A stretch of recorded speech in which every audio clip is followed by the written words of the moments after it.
Have you ever stopped to think about how your phone actually understands what you say? Or how AI tools like ChatGPT can just write an email for you? Well, it all comes down to a really fascinating piece of AI called natural language processing, or NLP. And today we're going to break down exactly what that means and how it's secretly powering the tech you use every single day. So, here's our game plan. We're going to start with the absolute basics, what NLP even is. Then, we'll look at its core jobs and see where it's hiding in plain sight in your daily life. We'll also connect the dots to all the buzz around generative AI, and then we'll wrap up with how you can start learning more about this yourself. Ready? Let's get into it. All right, first up, what in the world is NLP? Honestly, the best way to think about it is as a kind of bridge, a translator that connects the way we talk to the way computers think. At its core, natural language processing is a branch of artificial intelligence. Its entire job, its whole purpose, is to help computers make sense of our language, whether that's written text, the words we speak, or the questions we ask. It's really about teaching machines to get what we're saying, just like another person would. And this slide right here shows you exactly why that bridge is so critical. See, on one side you have us. With our human language, it's messy, it's full of emotion, sarcasm, context, human stuff. But on the other side, you've got computer language, which is all about pure logic, ones and zeros. So NLP is that essential translator in the middle, turning our complicated way of talking into something a machine can finally understand. Without it, computers would just be lost. Okay, so we know we need this bridge, but how does it actually work? Let's take a quick, high-level peek at the process. Don't worry, we're not going to get bogged down in any of the super technical stuff. It's actually pretty straightforward. It really just boils down to a simple three-step dance. First, you've got the input. The system takes in our language, maybe a text message or a voice command. Then comes the magic part, analysis. This is where NLP breaks everything down to figure out not just the words, but the meaning and the context behind them. And finally, the response. It creates an output that makes sense. The key thing to remember here is that it's all about understanding meaning, not just memorizing words. All right, now we're getting to the heart of it. The best way to think about NLP is like a powerful toolkit with a bunch of different tools, each designed for a very specific job. So let's open up this toolkit and see what's inside. Our very first tool is called text classification.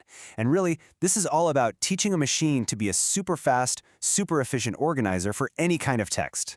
So what it does is sort text into buckets you've already defined. The perfect example, spam detection. You see this every day when NLP looks at an incoming email and decides spam or not spam. But it's also used to sort news articles by topic, like sports or technology, or to help companies automatically sort through thousands of customer feedback tickets. But what about understanding the feeling behind the words? The emotion? Well, that's where our next tool, sentiment analysis, comes in. Think of it as an emotion detector for text.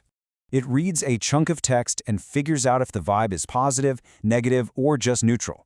This is a huge deal for businesses, right? They can analyze product reviews to see what customers love or hate, they can track public opinion on social media, or even use it to automatically flag and prioritize really angry customer support messages. Okay, so before a computer can analyze text, it has to do something really fundamental first. It has to break it down. And that brings us to a task called tokenization. It might sound a bit technical, but the idea is actually super simple, and it's an absolutely essential first step.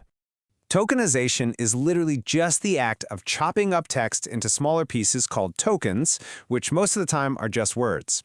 So a sentence like NLP is cool becomes three separate tokens: NLP, is, and cool. This is so important because computers need to look at language one piece at a time to make sense of it. So, the text is broken into little word tokens. Now what? How does an AI figure out what's actually important in that sentence? For that, it uses a tool called Named Entity Recognition, or NER. You can think of it like giving the AI a bunch of digital highlighters. NER scans through the text and pulls out specific, important things. We call them entities. What kinds of things? People's names, like Elon Musk. Locations, like Austin, Texas. Company names, like Google. And even dates. It's how an AI can read a whole document and instantly pull out the who, the what, the where, and the when. All right, here's a tool I am 100% sure every single person watching has used. Language translation. This is one of the oldest goals of NLP, and it's still one of the most incredible. It does exactly what you'd expect. It translates text from one language into another. We see this magic all the time in tools like Google Translate or inside chat apps that translate messages for you in real time. It's also what powers those multilingual customer service bots that can help people from all over the world. Now, we've been talking a lot about text, but what about our voices? How does a computer understand the actual words we speak out loud? Well, that's where speech recognition comes in. This task is the bridge from sound to words. It takes spoken language and converts it into text that a machine can read. Every single time you talk to Siri or Alexa, or use voice-to-text to send a message, or do a voice search on your phone, yep, you're using speech recognition. It turns those sound waves into text. So, once a machine can understand what we're saying and writing, it needs a way to respond, right? This is where we get to the really creative side of NLP, text generation. This is where the machine starts talking back. Text generation is exactly what it sounds like, the ability to create brand new, human-like text that actually makes sense in context. This is the core technology behind the chatbots you talk to, the AI writing assistants that help you draft emails, and, you guessed it, all the amazing large language models like ChatGPT that you hear so much about. And our final tool in the kit is question answering.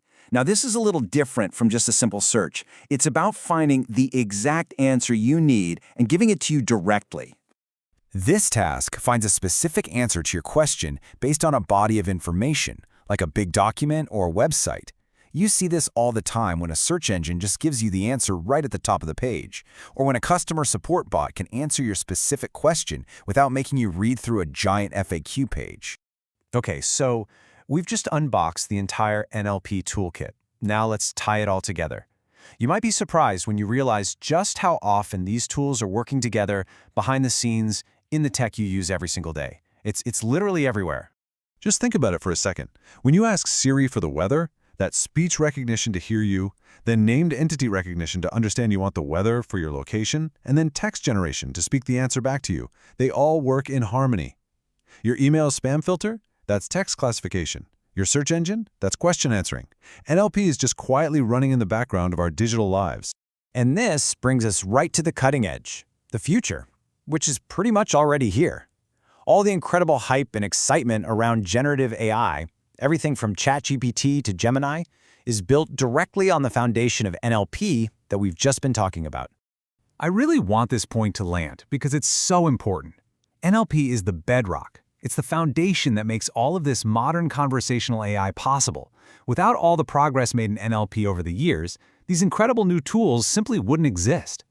So the bottom line is that NLP is the engine driving this whole next wave of AI. Generative AI uses it to understand what we're asking for in our prompts and then generate amazing text. And the next big thing, AI agents, will use language to understand complex tasks we give them and then go out and take action.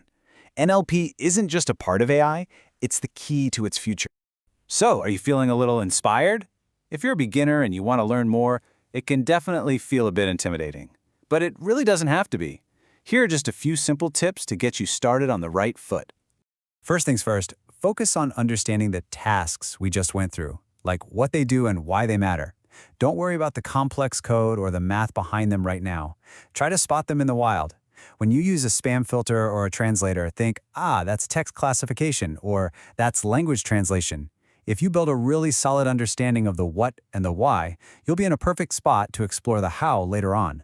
Now that you have a really solid grasp of NLP, you are perfectly set up for the next step. In our very next explainer, we're going to dive into the world of AI agents and see how they use this exact technology to actually get things done. I really hope you'll join me for that one. Thanks so much for watching.